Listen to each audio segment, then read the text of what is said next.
တက်တော့ပေါ်မှာကြည့်နေတဲ့အကိုမတွေကျွန်တော်တို့ကိုထိုင်းနိုင်ငံဦးစောလင်ကူညီပေးလို့အောင်မြင်သွားလို့ကျွန်တော်တို့မိသားစုဒါဖះထီးဒီမွေမှာကျွန်တော်တို့အလှသွားလုပ်တာပါဗျာเนาะကျွန်တော်တို့လိုမျိုးပဲအကိုမတွေကအောင်မြင်ခြင်းနဲ့ဆိုရင်တော့ဆရာဦးစောလင်ရှိမှာတော့ဆက်သွယ်ကြဗျာเนาะကြံခဲ့တဲ့ဘက်ကဒါ၄လပိုင်း16ရက်နေ့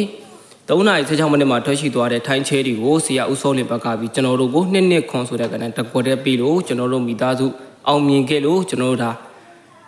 ဖះထီးတင်ပွဲကိုကျွန်တော်တို့ဘက်ကသွားပြီးတော့အလှဒါနပြုလုပ်တာဗျာเนาะကျွန်တော်တို့ဒါဖះထီးတင်ပွဲကိုရောက်နေတယ်အကူမတွေကလည်းဒါအသေးလေးနှိပ်ကော်ပီလင်းယူရှင်းနေအပေါင်းလေးရှင်းမှုရှရာလေးနဲ့အားပေးသွားဟိုင်းအုပ်ကွေးလေးရေးထားခဲ့ကြနော်လိုချင်တော့ဆရာဦးစောလေးရှိကိုဖုံးတက်ရက်ခေါ်ဆိုကြဗျာနော်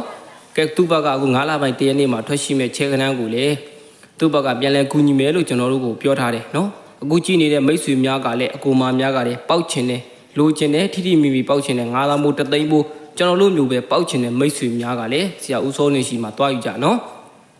ကျွန်တော်ကဒါအကုန်လုံးမတို့ကိုမယုံကြည်ပါဆိုလို့ကျွန်တော်တို့ဒါတွားတဲ့ခရီးတွေတွားတဲ့နေရာတွေကျွန်တော်တို့ဘက်ကပြီးတော့တရက်လွှင့်ပြပေးတာအကူမများလဲယုံကြည်အောင်ကူမများလဲပေါက်ရှိအောင်ကျွန်တော်တို့ဘက်ကစေတနာနဲ့ပေါ့ဗျာနော်ကျွန်တော်ကဘေးကုံခံပြီးတော့ဒါကိုလုံးမတို့ကိုတင်ပေးတာကိုလုံးမတို့ကလည်းကျွန်တော်တို့လိုမျိုးပဲဒါအလှူဒါနလုပ်မယ်ဆိုလို့ရှင်တော့ဆရာဦးစောလေးရှိမှာတွားယူကြကျွန်တော်တို့ကဒါဖះထီးတင်ပွဲကိုတွားပြီးတော့ကျွန်တော်တို့ဒါအလှူဒါနပြုလုပ်တာကျွန်တော်တို့မိသားစု၄ယောက်အကူမများကလည်းပေါက်ချင်တယ်လိုချင်တယ်ဆိုရင်တော့ကျွန်တော်ရဲ့ live show လေးကိုအခုကြည့်နေတဲ့အကူမများကအသေးနှိပ်ကော်ပီနီယိုရှင်းနှိပ်အပေါင်းနှိပ်ဟိုင်းအုပ်ကလေးရေးထားခဲ့နော်ရှင်မှုရှရာလေးနဲ့အားပေးသွားကျွန်တော်တို့ကဒါစေတနာနဲ့တင်ပေးတာကျွန်တော်တို့မျိုးပဲအလူဒါနလောက်ရပါသေးတော့ဟုတ်လားကျွေးမြကြီးနဲ့ကျွေးမြကြီးမဲ့ကျွန်တော်တို့ကကျွေးမြကြီးသွားပြီကျွန်တော်တို့ဆရာကိုကျွန်တော်တို့အထူးပဲကျေးဇူးတင်တယ်နော်ဝိုင်းလဲဝမ်းသာတယ်ကျွန်တော်တို့လည်းကျွေးမြကြီးအလူလောက်ရတယ်ကဲအသေးလေးနှိပ်ကော်ပီနီယိုရှင်းနှိပ်ရှင်မှုရှရာလေးနဲ့အားပေးသွားနော်မိတ်ဆွေများကိုတဦးတယောက်မှမကြောက်အသေးနှိပ်ကြဗျ